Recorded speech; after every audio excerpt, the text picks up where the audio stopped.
welcome to the Vegan Stew. This is our final show of August. Then we take a week off so you can see Coach Kayla, and then we'll be back the second week of September with our next show with some topic that we'll see what that is. But tonight, we're going to go really light, probably after we talk about current events and stuff. We're going to kind of on the light side. We're going to talk about our favorite applications that help us with, being in this vegan world. So if you have any questions, comments, or things you want to add, you know that you can put them in the box and we'll definitely address them as we're talking because we love to have the interaction. Let's say thank you to Piedmont Farm Animal Refuge for being our sponsor this month for Virtual Veg Fest Live and the presenting sponsor for Triangle Veg Fest Nashville Vegan Fest. We love them. Check them out. They're in Pittsboro, North Carolina. And if you'd like to win prizes, you have until midnight tonight to enter our August Wish Pond. Go to virtualvegfestlive.com, click the contest tab. You can do this on any of our websites, just so you know, and enter by uploading a creative photo from one of our sponsors. And who are our sponsors? We have TerraSeed, Hodo Foods, VegKey, Rebel Cheese, Cinnaholic, Fabulous, and Bernie Wild's Adventure Sauce. Those are our 7 this month. I think it will be the same next month, unless I negotiate somebody else to join us, which you never know. It could happen. But let me bring in the stew crew. It's an abridged stew crew tonight, and we're going to have fun with them. So, Sankita's back. Yes. From Tilted Planet. And that is Sankita, even though it just says Tilted Planet. And then we've got Marla from Vegan Street. And we've got Kelly from Climate Healers and the Vegan Abler. Well, hello, ladies. I'll say that tonight. As we all go by go by she and her on the show tonight. So hopefully Nouse is watching, but Nouse is helping their littles with school projects because school has started. and that's what happens when they're in school. They have to do some stuff. Well, we're going to start out we'll talk about climate for a second. So, hey, Susan, thanks for joining us.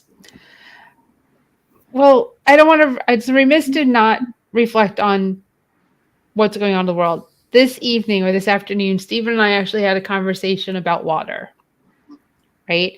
And how it's going to, let me know if I sound too loud. I think you're fine, Kelly. So, we're running out, right? He said, what are we going to do as a country when California doesn't have enough water to grow the crops? Like what's going to happen? Hi Ortiz, thanks for joining us. Are people even thinking about what happens when the majority of our crops are grown in California and California doesn't have any water, that we'll have no food? Is anyone else thinking about this besides people who are vegan? Or I don't even think environmental people, because I don't know if they extend that far. They should, but they're not vegan. They don't care about that piece. I don't know how you care about the environment and not care about what you eat, but that's a whole other topic. We went further.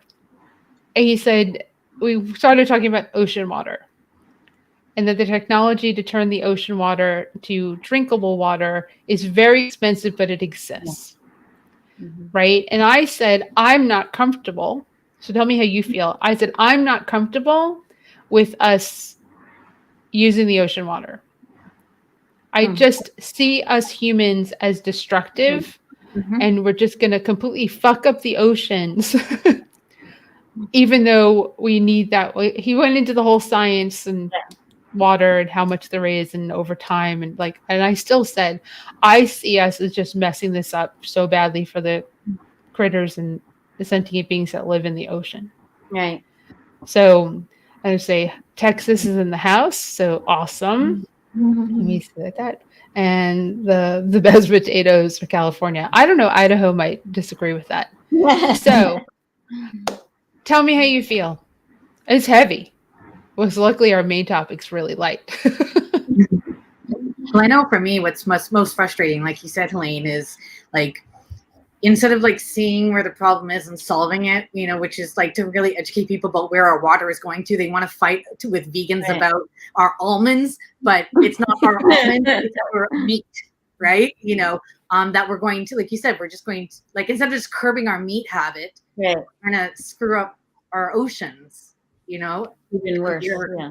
Are we not that mature enough of a species to like understand and fix things? It's frustrating.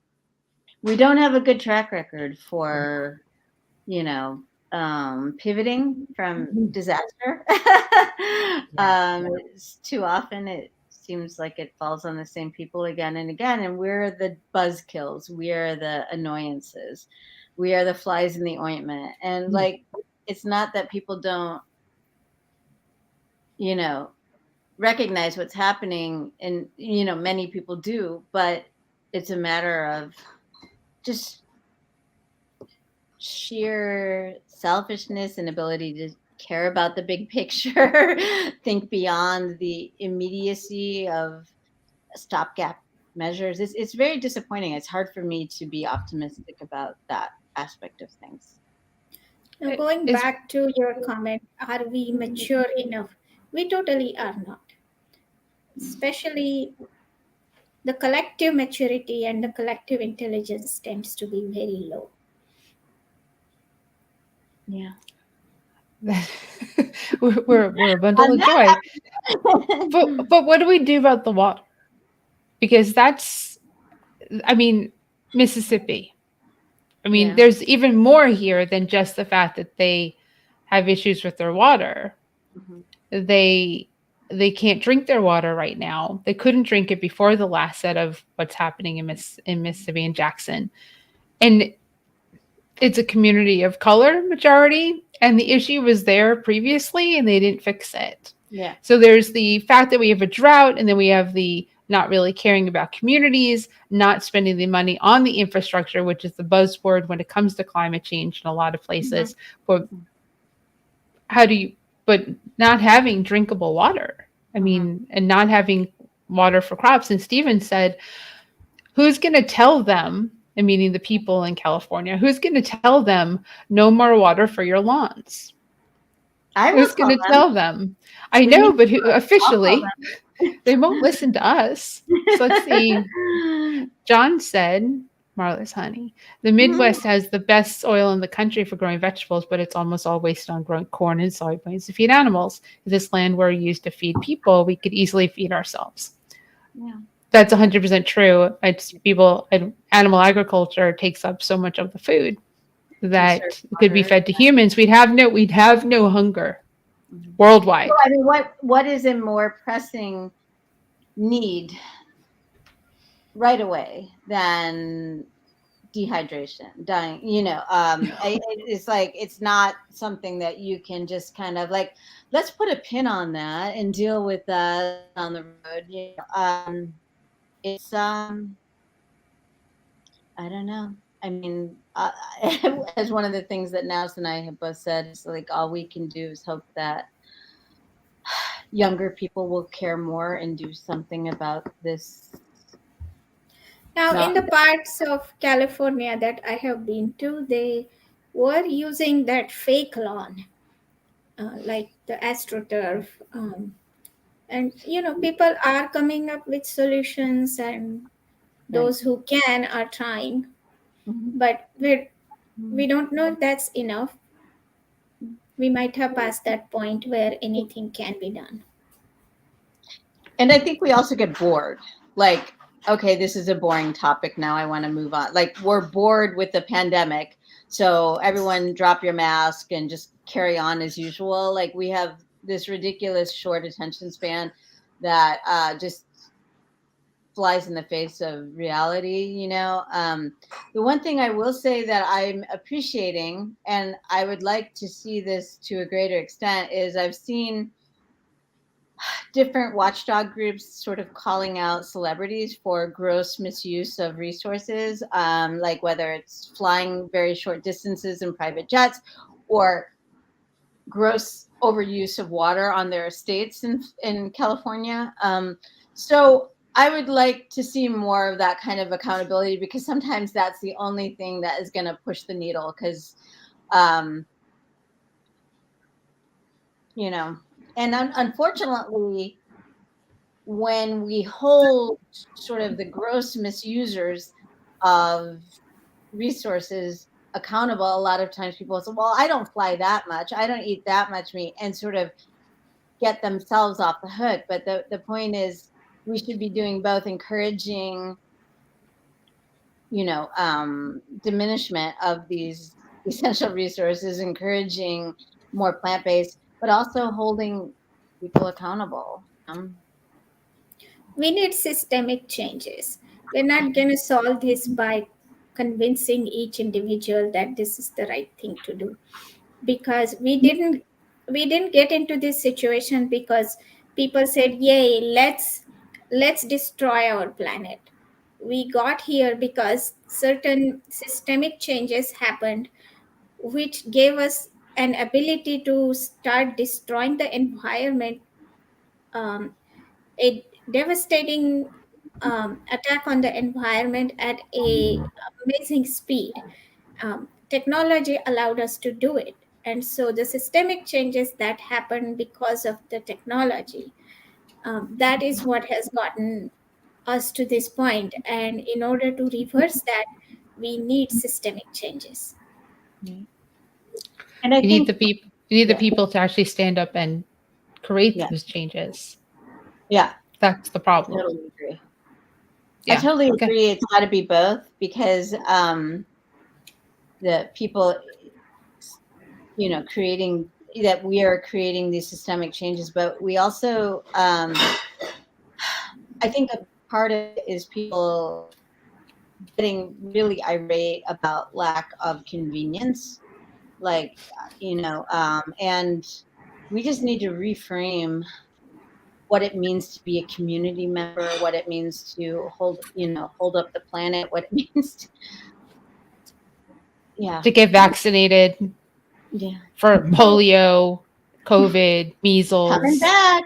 Yeah. Mhm. Well, one thing to bring about systemic changes is to hold accountable to those who are causing the pollution. When we hold them accountable, the industries, then they will make the change. It should be more affordable to keep the environment clean than not for them, for the industries that are polluting.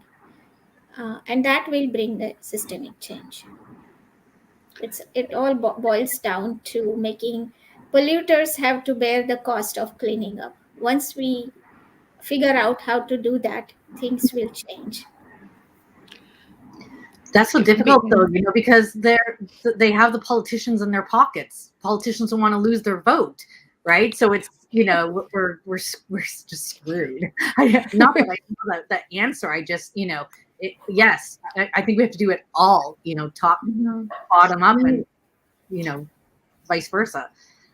And I think it's a very precarious thing, because I think a lot of times when people feel overwhelmed by bad news, they get nihilistic about things. Well, and so it's a sort of a difficult line to walk, to be honest about things and to show reality, but also not overload people so they just are like, so cynical that they don't think that their little thing matters, So it's a very difficult. Remind people of the starfish.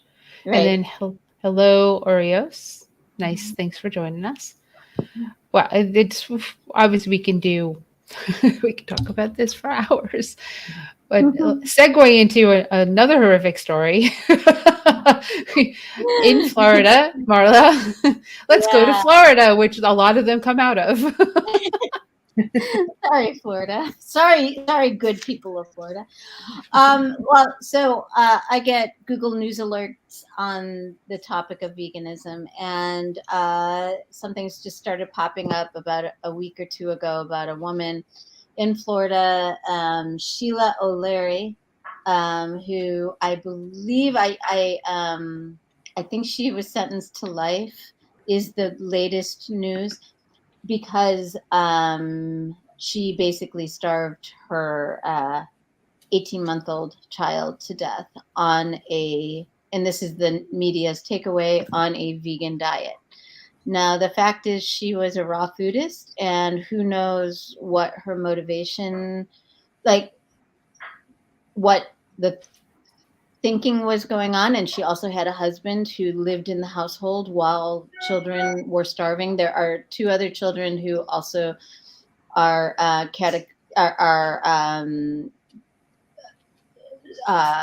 authorities have categorized as malnourished as well, 2 older children. So the point is, my takeaway is 2 things. One is, I think a lot of times vegans can get caught up in dietary propaganda and pushing diet culture that could be dangerous. Not all, if you're going to raise a raw vegan child, I don't really know anything about that, but you should be under supervision of a medical professional to make sure all the needs are being met.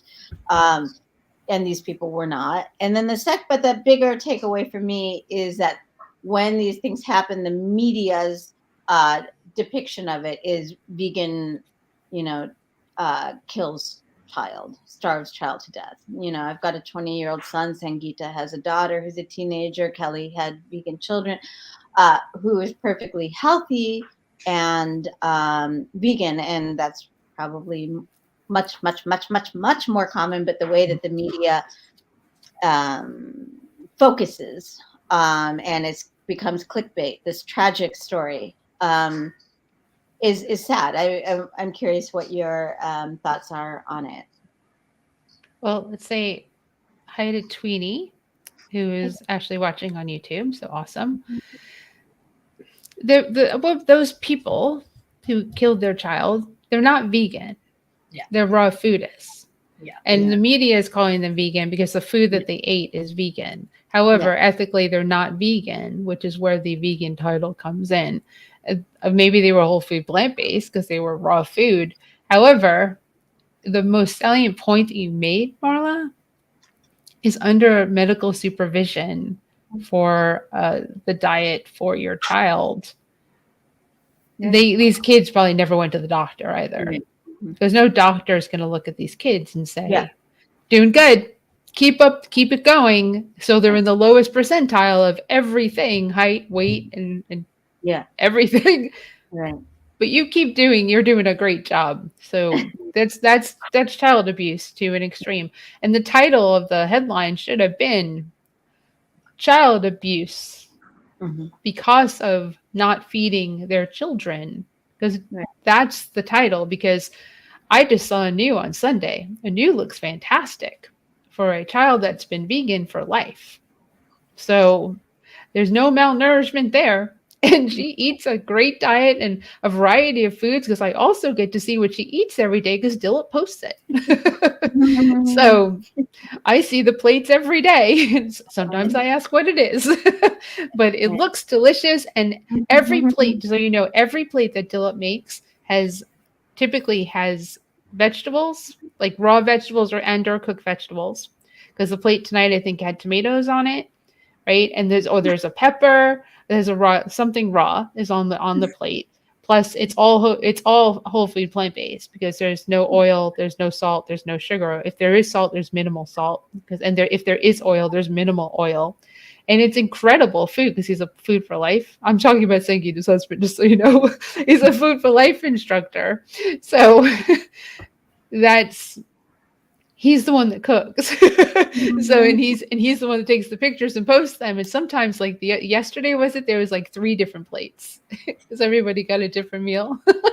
Something similar. We're hungry. We're doing this over dinner. I know. I haven't eaten yet either. and it's funny, like so many parents get their children snatched from them, sent to social services because they were malnourished. But at that time, you don't read a news that says these meat eater parents didn't feed their children. The diet is never brought up. Right. Yeah. Then the diet is not brought up. other than they were starved, Right. it's not Right. the nature of, yeah, I mean, this child was 18 months and the size of a 7-month-old. So Yeah. there was not supervision. Clearly, it was gross negligence. And before you see those symptoms, before a malnourishment diagnosis happened, there are so many signs along the way that they completely ignored. Mhm. Oh, for sure. Go What I ahead, find Val. interesting, like just from what I've seen with people's reactions to COVID and the vaccine and everything, the raw community tends to be very anti everything, anti doctor. So they don't even going to a doctor because they don't trust doctors. Right. So if the doctor even said that, they wouldn't trust them. They think there was some ulterior motive. Right. So if they were going to a naturopath or whatever, Even naturopath would say It doesn't kids are malnourished. Naturopath should have picked up on that. I mean, it's exactly. yeah. I mean, it's not rocket science to see a child that's malnourished. When Right. Not reaching developmental milestones. I'm guessing if other children were malnourished,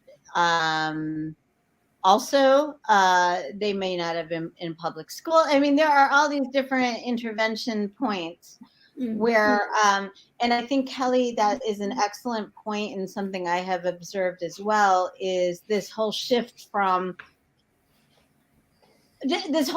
to I am an expert of all these subjects. So, because I saw something on BitChute or whatever random. Because you watched YouTube. Because I watched some YouTube videos. Yeah, I mean, BitChute's like a few levels below, but yeah, I mean, the point is that you see that a lot, all the time, every day among anti-vaxxers and the like is I did my research. Well, I do research for a living, as a and so real research is not, I read it from QAnon, I read it from this right-wing source, I read it from this like sketchy, dodgy thing, that's not real research, No, it's looking something up. Megan. Yeah, let's go backwards. So Oreo said one must need more focus that many successful parents of vegan children, so that one person, everything in the media makes to excuse things. So that woman, that family is not the first family to be labeled vegan and have their child die because of the diet. So that's true. And then many omnivores that have no concern for children's health also have malnourished episodes. 100%. It's child abuse. And then Megan, who I know, hi Megan. Is a child abuse for a young child to have type 2 diabetes because their child is raised on fast food and junk food. If you ignore your child's diagnosis, it is child abuse. Malnourishment is not always thinness. Malnourishment can be not getting adequate nourishment. That's literally what it means. You're malnourished. You are poorly. I'm sure Megan's talking to me. Hi, Megan. I know. But the point is that becomes clickbait. That becomes, I mean, these stories come and go. It's not going to probably be anything that will stick, but it's an unfortunate. There have always been parents who've done this sort of. There's always been shit parents. Yeah, and I don't know how someone can starve to death in your presence, your child. That's because you're a decent human being. There has got to be other dysfunctions in the family. Right. I mean, this is just a symptom of a lot of other things going wrong. Right. I mean, this is not a mental illness and a callousness or cruelty that is hard to. To harp on the raw food thing for just a moment, and I don't think I'm going to apologize to the raw foodists out there, but they think the raw food diet can cure kidney disease. Isn't it gonna cure everything? Pretty much, but some of the stuff is really hard to hear because you're just Well, and that, you- like, I think we should call that out when we see it, because that is fake news. It's misleading. It's, by all means, every day I have a giant salad, whether it's for lunch or dinner. There's lots of nutrition in that. Nobody's poo-pooing that notion. But the idea that it's this magic bullet of, eternal life, disease-free, is nonsense. And I think that it's really important as vegans that when we see that kind of mischaracterization and fake news, I hate that term fake news because of Trump, but whatever, misinformation, that we call it out, because it does so much harm to us. It really does. And on the flip side, I'm not saying that eating raw food is bad. I'm just Right. saying when you equate that to, I mean, go to a doctor. Like, don't listen to the people on the internet Right. when you're trying to cure yourself from, or you're trying to figure out if you've got, things like cancer, diabetes, and strokes and heart Go to a disease. vegan-friendly doctor. Find a doctor. Dr. Scott Harrington. Yeah, or I think PCRM has resources where you can, just. Oh, for I sure. have There's tried- definitely telemedicine. Go ahead. I have tried to go raw, and I could not sustain it for two reasons. One is that my husband likes to cook. So it would be quite disappointing for him if I went fully raw, because he likes to cook.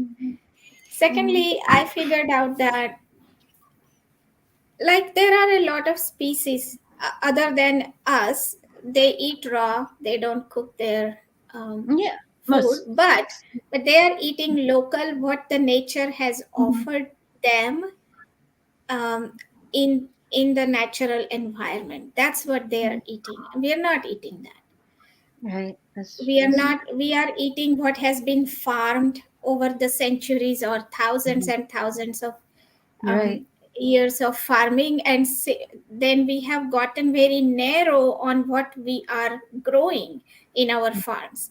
In the nature, there is a large variety of food, so you could eat one set of leaves today and other set of roots tomorrow and another set of flowers or seeds next day. But now when people started to farm what could be grown artificially, that variety is quite narrow. And that's why I think that in our modern life, if you are going to depend on what is grown in the farms, then unfortunately, I found that it is not going to sustain me. Right. You And could it's eat not like sustainable. 12 Yeah. bananas. Right. 30 So raw bananas. foodists, that's what they do. They eat like 12. They buy bananas by the bushel because it's the most, I think the most common raw food that is eaten outside of the nuts and seeds. Right. That, And how sustainable is that kind of diet if you live in a climate where there's like a 2-season growing period? If you're eating all the tropical foods all day long, it doesn't seem very, like, you're eating foods that are flown in, that are grown, out of season. Doesn't seem very sustainable. I actually have an episode on my channel where I say, is the future of food vegan? And there I have this vision for the future, that we not only stop raising animals, we stop actually farming, clear out all the farmland, let the natural vegetation grow there, let the animals grow there. And then we have these robots that go and do gathering for us. And then they bring their catch of the day, and then they hand it off to the chef robots. They cook it and they present it to us. So that was something that I made an episode out of that. In that scenario, maybe you could eat raw. that's a really interesting future. Can't wait to reflect back on that and be like, Sankita, you were right. Really, really cool. Well, So so I keep thinking about these systemic changes that has to happen. I mean, we could change our diet, but ultimately it's going to be what systemic changes we are able to make as a species. So Tweety said, I remember doing raw till 10 bananas a day. That until it's the like main thing. And Oreo says, if we are what we eat and only eat plants, when do I become a plant and live on nothing but sunlight for photosynthesis? Sounds super silly. I mean, the people who use the arguments and go, like reflect on those articles and post those articles on our in our comment sections on whatever we're posting, they're using those articles as proof that what we're doing is wrong. And we can easily gather more articles from omnivores who have starved their children and abused their children than we probably could ever find of the amount of vegans that have done the same. So that's just because percentage wise, there's more of you. Well, so and that's why. You know. So all right. So main topic, like much later. Much later. So main topic is bad words for me. I don't know how to say it. But talking about the applications that we use in our vegan world. What's our favorite ones? What do we use in our daily lives? And we all have different lives, but we all do post on social media in various ways. For me, I just actually moved over to a different platform to do my social posts. I'm now using from Sprout Social. I moved over to Social Pilot, saved a lot of money, and it's really cool. Really, really cool. Like I'm using RSS feeds. I'm using Social Pilot to post to, so because I have so many platforms, right. We can create one and then we can post it out to everything. And I use an actual software to do that, or an application to do that. And I pay for that. And I'm paying a lot less money now than that. So, but it really helps. And the RSS feeds are really cool because I have veg news, I have nutrition facts, I have climate healers. And I'm grabbing their RSS feeds and having them automatically post to all our platforms. That's awesome. And on our Instagram, it looks beautiful because all those photos are really professional. Yeah. And they catch your eye. So that's like really neat. So J La is actually throwing out like their favorites, Barnivore, which is if you drink alcohol, the one you want to go to figure out if what you're drinking is vegan.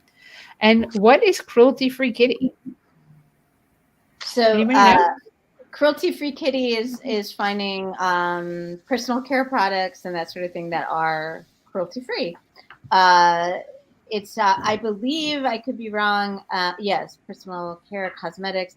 I believe that might be a free app. I'm not sure. There's a lot of them are free. You just put them on your phone or your device. But I'm curious, what do any of you have apps that you feel are helpful for being vegan? And I will just throw out my favorite all-time app, whether or not, anyway, it's Happy Cow. What I know it's a cliche at this point. It's just $3.99. It is worth many, many times its cost. You can travel throughout the world and find vegan restaurants. And another thing that's really cool about it is you can rate and review places. So you can like say I'm in a small town somewhere. Somebody could say, hey, I was here. I found that they have this on the menu. If you order it like this, you can get it vegan. So it's kind of as good as the users make it. But anyway, could not recommend Happy Cow enough. How about you guys? Do you have any other? Absolutely. Happy Cow is, and I travel a lot. I love to travel internationally. And it's funny that even when I traveled to India, I was in Goa one time and I looked up on Happy Cow and there was this amazing vegan restaurant and they had this amazing food and it was not too far from my relatives' house where we were staying, and they didn't even know about it. Oh, wow. And so definitely Happy Cow is number one. Right. And to go back to Helene's comments, I don't really use social media that much. I have a YouTube channel, Tilted Planet, and then I I am on Facebook. I am a little bit on Instagram, but there I don't really post about veganism at all, because I think making systemic changes is more important to me. So that's where I'm going to focus my energy going forward. But Happy Cow is definitely one app I Right. use. Yeah, It's fabulous. So, Kelly, Helena what? and Kelly, do you guys have some that you use? Honestly, I love Instagram. There's so many amazing like plant-based vegan food influencers on there. So I'm always on there looking at stuff. But I also like looking at non-vegan recipes and veganizing them. So I just Google them. So I'm really bad with apps, but I like a billion. I think it's called Billion, right? You know, that's when you're rating products and stuff. Obviously, I'll plug Unchained TV because that's great for entertainment. And they just recently got on got the app. It used to be Unchained News. Now it's Jane Unchained. I should say now it's Unchained TV. And there's one that probably not a lot of people know about, but the person who developed it is one of the volunteers at Climate Healers. It's called United at Heart. And it's like the whole point of it is to watch videos and get all this education. You collect, I think it's like coins. So it's like as you educate yourself more about veganism, you like collect, you know, more points or coins. So that's one that I've also used in the past as well.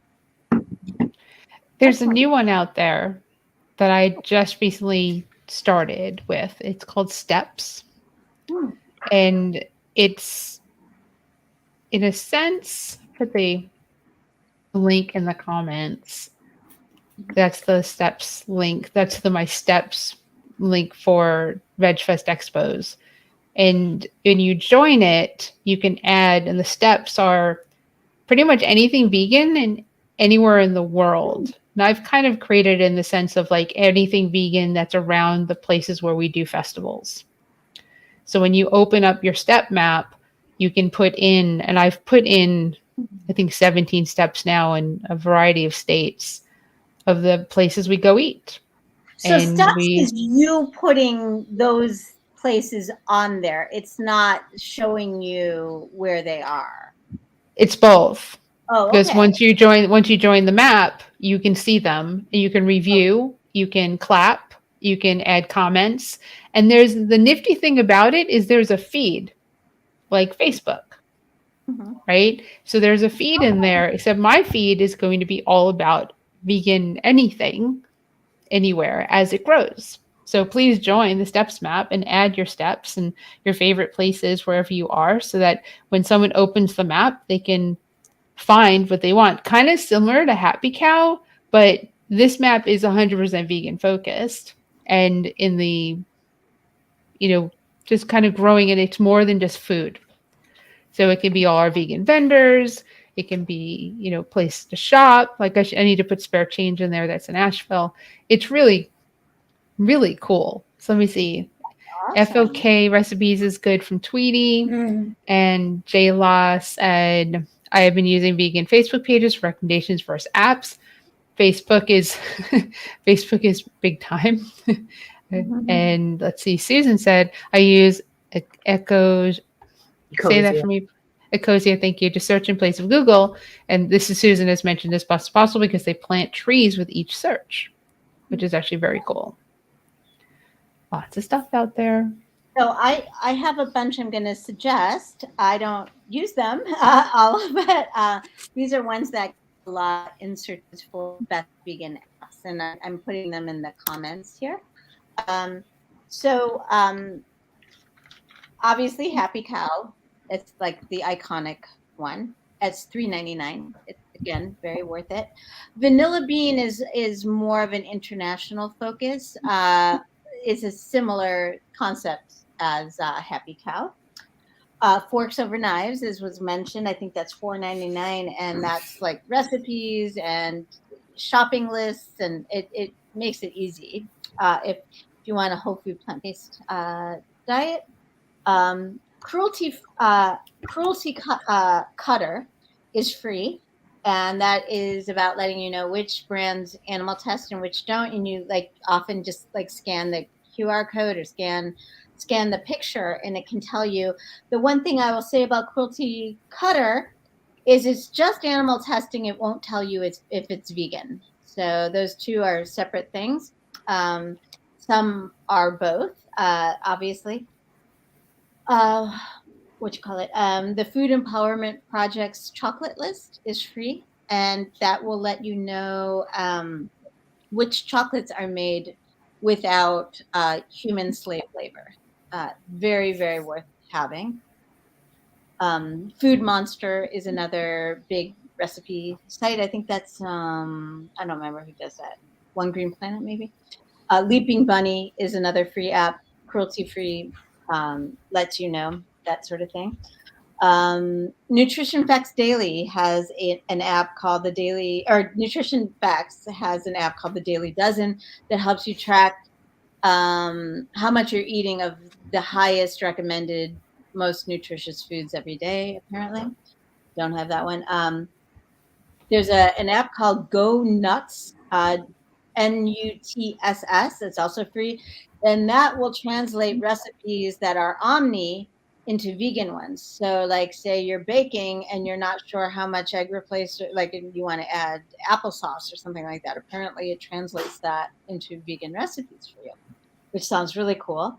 Barnivore, of course. The 21-day vegan Kickstarter will take you through 21 days of transitioning to vegan, and that's also free.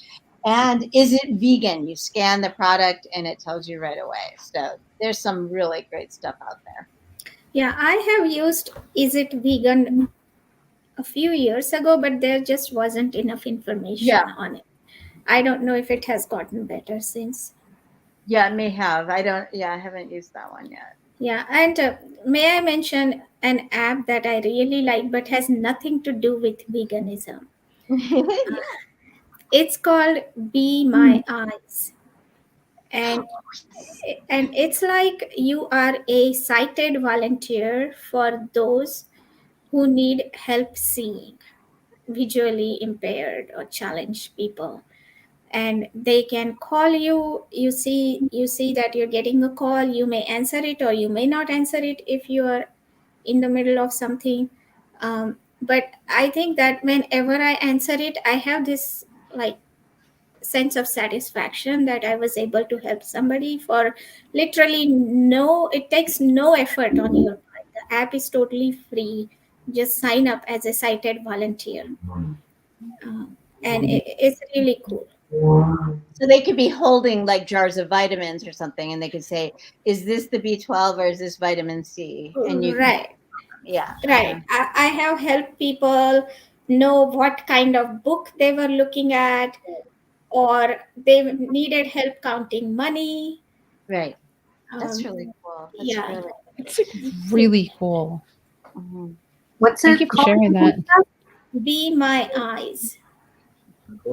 Be My Eyes. That's amazing. Thank you for doing that. And, another like little tidbit about Sangeeta, if she goes locally and you goes with you a lot of the times to clean up one of the creeks by your house. Yeah. Yeah, we have a creek here. Yeah.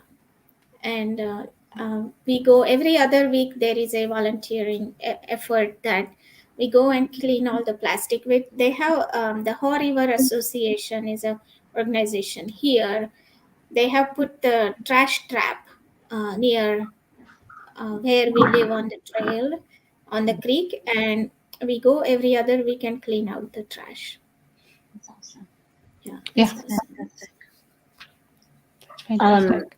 I was going to mention this is not a vegan one, but I often find myself looking at trees and wondering I should really know what kind of tree that is.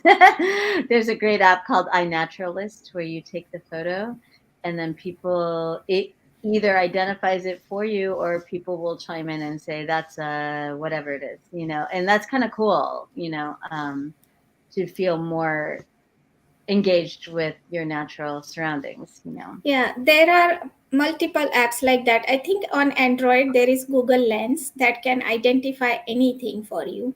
Then there is Picture This, which is similar to what Marla was saying. And then I think there's one for identifying birds. Birds and plants and the stars. And the Right. Google Yeah, Lens. yes. Google Lens is on the iPhone. It's iPhone really too. cool. Okay. Yes. Cool. Oh Yeah. yeah. It's naturally there. I've used it to look up like those mating flies that I posted about recently that happened to decide to do that on my screen of my bathroom window. I was like, what are these? And what are they doing? It was really some fun responses to that, but I was able to find their robber flies, I think is what it was. And I was like, okay. They flew off together, Stephen said. still attached. So it's really helpful to, that Google Lens thing is really come in handy to try and figure out what insect it is, what plant it is. I think I've used it for like animals and a whole bunch of stuff because I don't use that. It's just sitting there on my phone, like this wealth of information. Yeah. right, And, our phones, yes. yeah, and also again, nothing to do with veganism, but we use Duolingo to learn Spanish. Yeah. Nice. I don't know how much we are learning really, because unless I put it to use, but it's one activity I do with my daughter, like every day. Okay, let's do one lesson. It's a good way of It has to do with bonding. veganism if you're talking about restaurants or ordering it. Right, exactly, right. There's one Yeah. a lot of people recommend to me called Merlin, like the wizard that helps you identify birds, and you can just like you can record the sound and not see the bird. Like a lot of times that happens when you're like, I've never heard that bird song before, and you can record it and that will tell you what kind of bird it is, and that's kind of cool. Oh, and one app for vegans. It used to be a little booklet which I have very successfully used on my travel before. It was called A Vegan Passport, and now there is an app. But last time I checked, the app wasn't as good as my booklet was. And you can select a language, and it has a little paragraph in that language saying that I am a vegan. These are the things that I eat. These are the things I don't eat. These are the substitutes.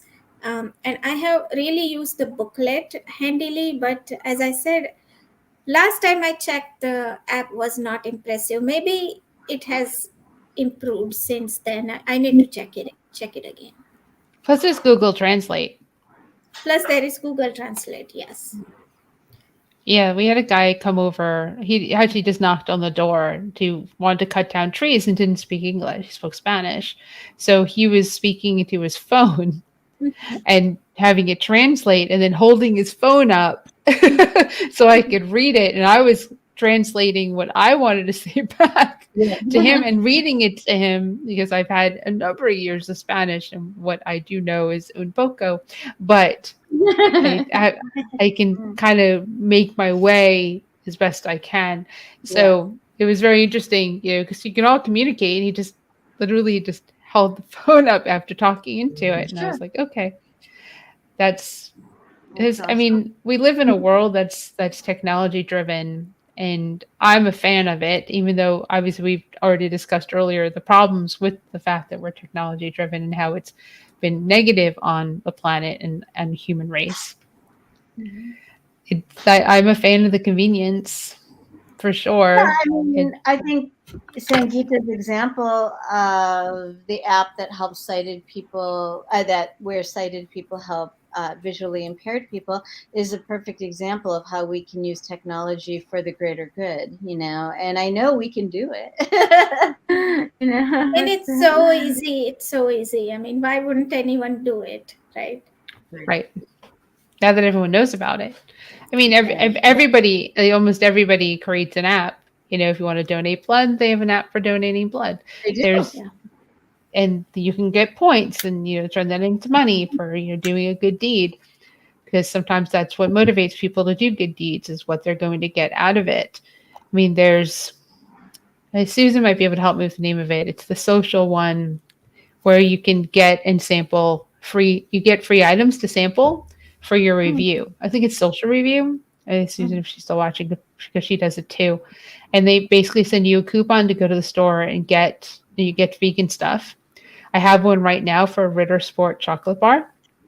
And you go, you get it, and you try it, and then you post your honest review. Do you So post Social that to Nature, your thank social you. media? Yeah. Oh, It's social not. media. It's on their. It's actually on Okay. their. You go, you log into their site, and Oh, that's cool. yeah. Mhm. So I mean, obviously, we're talking apps or applications aren't necessarily all on your phone. They could be on the computer. They True. can be. I mean, I don't know, and well, we're all on Facebook right now and YouTube. Well, I was going to mention, you can use Happy Cow, the website, and it's the same information without the app. It's just more convenient if you're traveling to use your phone. And a lot of them do just have the corresponding websites. You don't need to, download the app. But I was going to mention that, the American Red Cross is, an not ancient, but very old organization. And they're as up to date with understanding, like, you've got your app, you schedule your donation date and all that stuff. But they also, the last time I went in to donate, they have a wall where, it's clearly designed for people to take selfies so that they can post, I donated plasma today, I donated platelets today. I if that generates more donations, that's great, So, yeah, Yep. I mean, And also like these apps, like Nextdoor or Facebook Marketplace, you can find used items, or you yeah, can share a lot of. I've given away a lot of free stuff. yeah, And I was amazed, like instead of throwing something, if I just put it up on Nextdoor saying it is available for free, somebody will come get it from yeah. you. I've never had something I posted on like Free Cycle or neighborhood thing where Yeah, it didn't get taken. yeah, exactly. I Yeah. had even broken chairs that somebody took.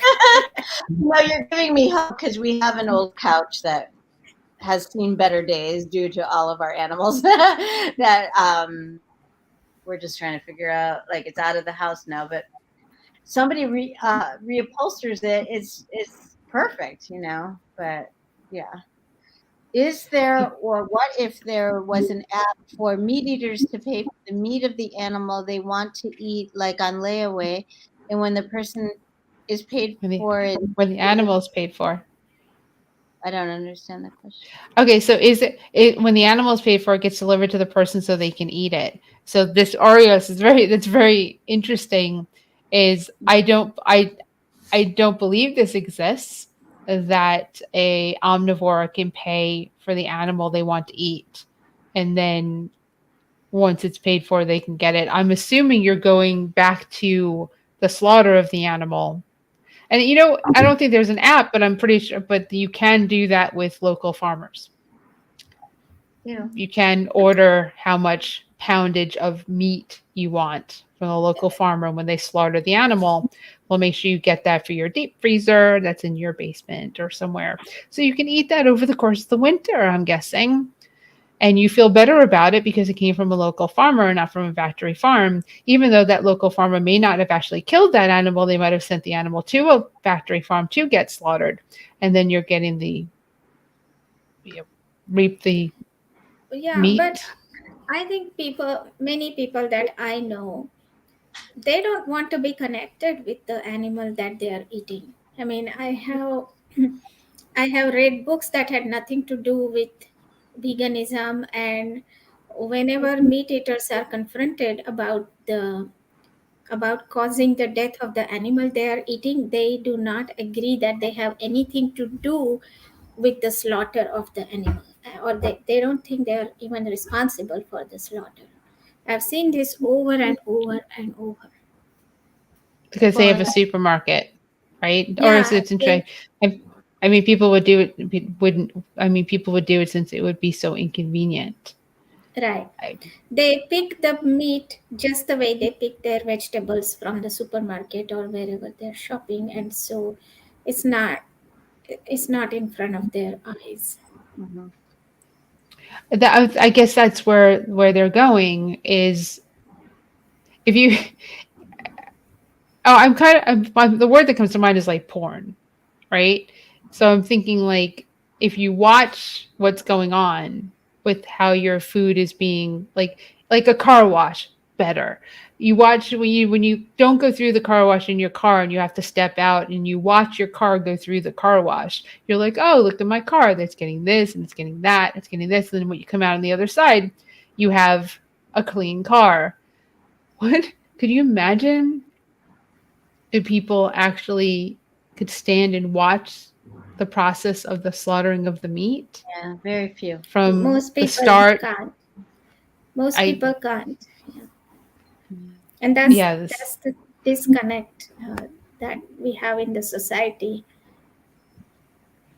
Not oh only for that, sure. like I think that identifying your food is such a fundamental instinct we have.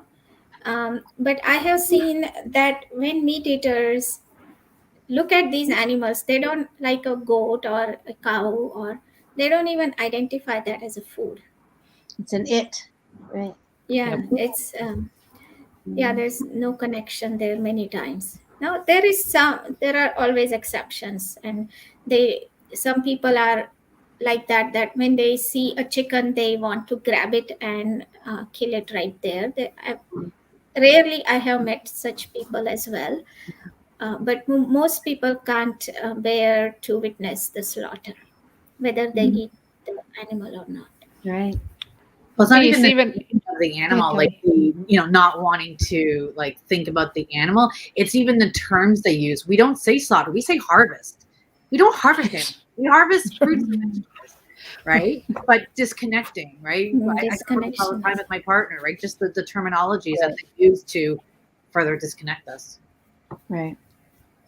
Oh, there we go. Like when they get offended to see a chicken head or foot in their KFC. Yeah, that's always true. What did you do? That's part of the animal Ew, you're that's eating. disgusting. You know, fry it, it still tastes good. Because No. finally they see it. Finally you know the curtain has moved. So I think we're so used to just recognizing things that don't have veins, they don't have bones, they just are these slabs.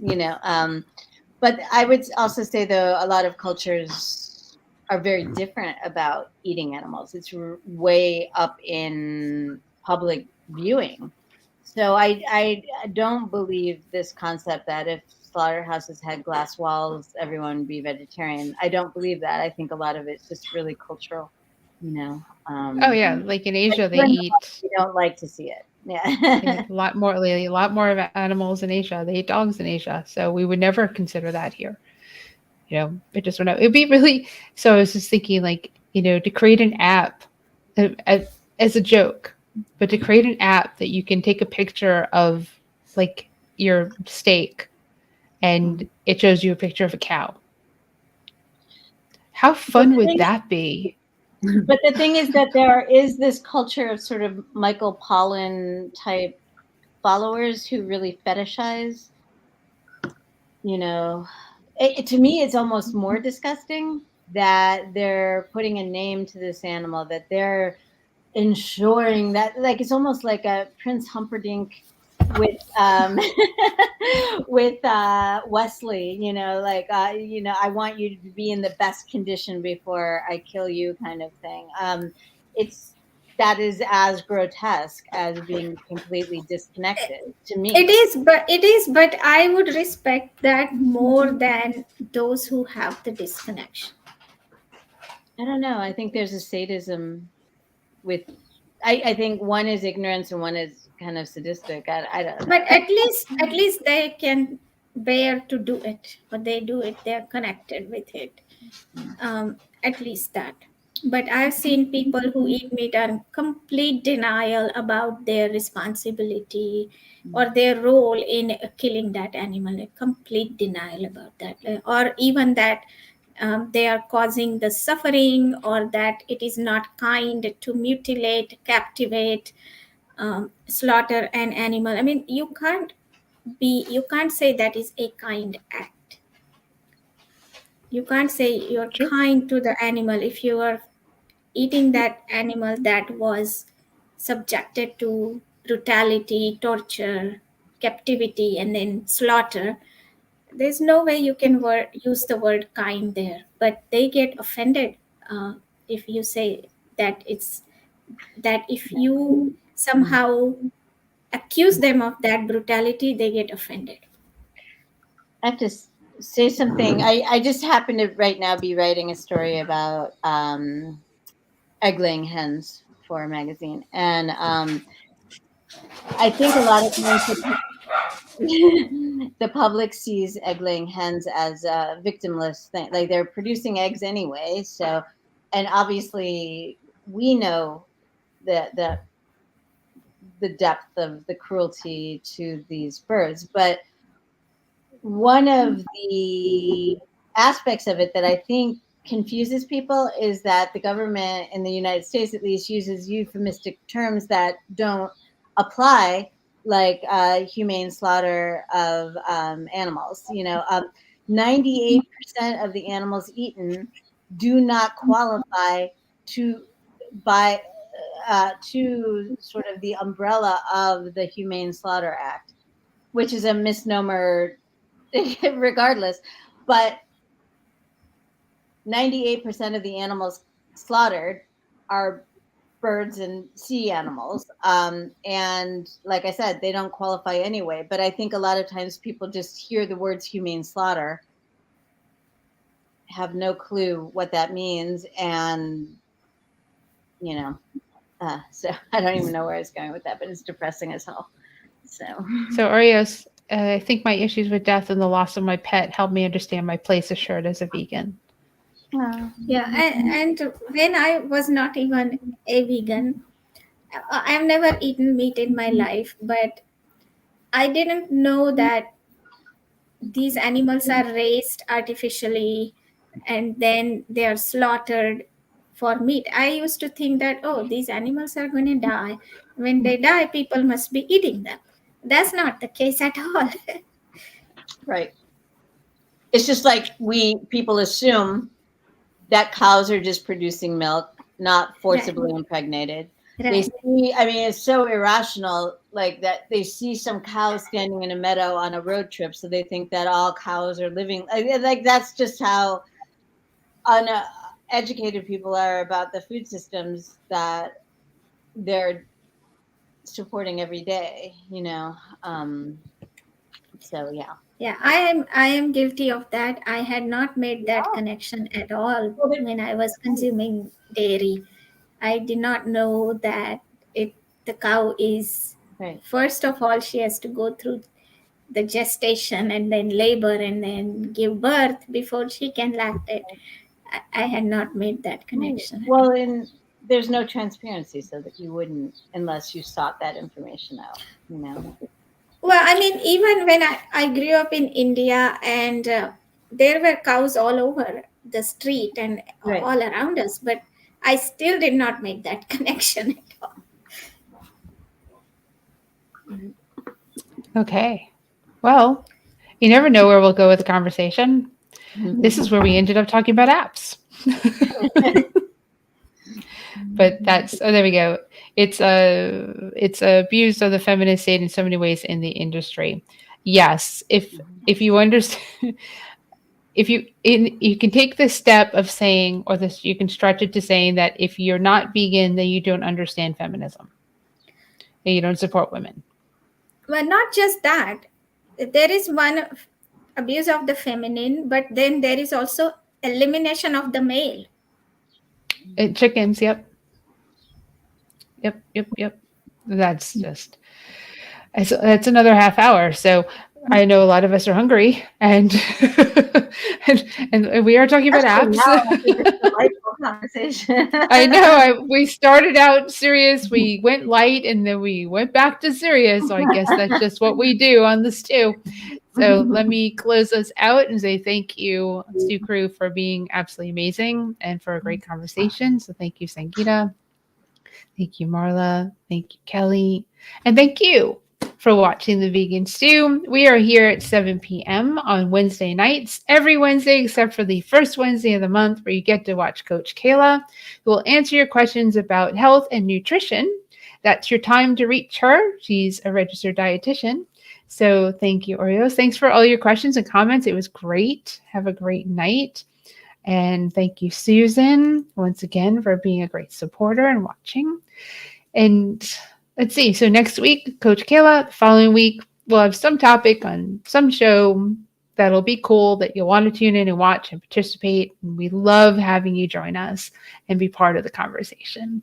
Remember to go to virtualvegfestlive.com and hit the contest tab to enter a contest. And don't forget to subscribe to the Vegan Stew and Virtual Veg Fest on YouTube. Hit the notification bell so that you know when we go live so you can tune in. That would be fantastic. Outside of that, we hope you are kind, stay healthy, be nice to one another. Life is not easy.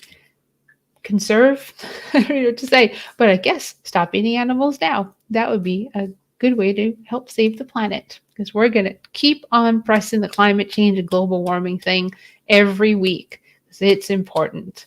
So tune in for that too. Have a good night. Bye.